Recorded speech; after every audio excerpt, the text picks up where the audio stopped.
جب اللہ تمہیں دولت، عزت اور بلندی دینے لگتا ہے تو وہ تمہیں پہلے آزمائشوں سے گزارتا ہے۔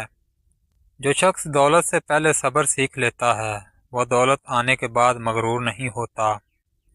اللہ تمہیں دینے سے پہلے آزماتا ہے تاکہ تم اس نعمت کے قابل بن سکو۔ تمہاری تنہائی دراصل تمہاری تربیت ہے۔ اللہ تمہیں خود تیار کر رہا ہے۔ جب دنیا تمہیں نظر انداز کرے سمجھ لو اللہ تم پر توجہ دے رہا ہے۔ صبر کرنے والا بھی خالی ہاتھ نہیں رہتا، اس کا رب اس کی خاموشی سنتا ہے۔ ناکامی وہ دروازہ ہے جس کے پیچھے کامیابی چھپی ہوتی ہے۔ جو ٹوٹتا ہے وہی نرمی سیکھتا ہے اور نرمی ہی نعمت کا راستہ ہے۔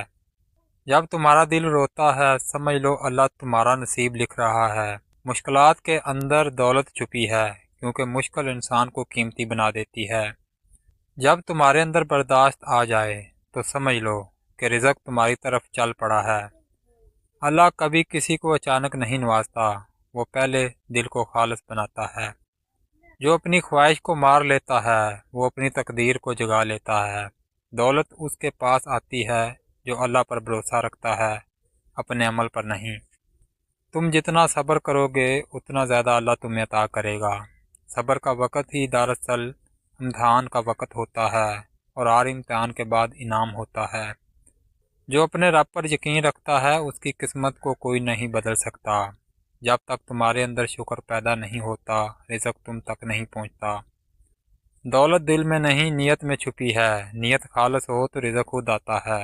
اللہ تمہیں دیر سے دیتا ہے تاکہ تم سیکھ لو کہ دیتا اصل دولت صبر ہے۔ جب تم اپنی کمزوری میں اللہ کو پکارو تو یاد رکھو وہ تمہیں طاقت دینے والا ہے۔ دولت آنے سے پہلے یہ 3 تکلیفیں ضرور ملتی ہیں۔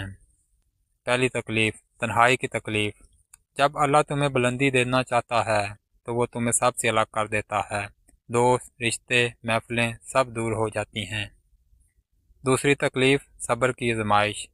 مولانا رومی فرماتے ہیں صبر وہ دروازہ ہے جہاں سے رحمت داخل ہوتی ہے۔ تیسری تکلیف ناکامیوں کا سامنا۔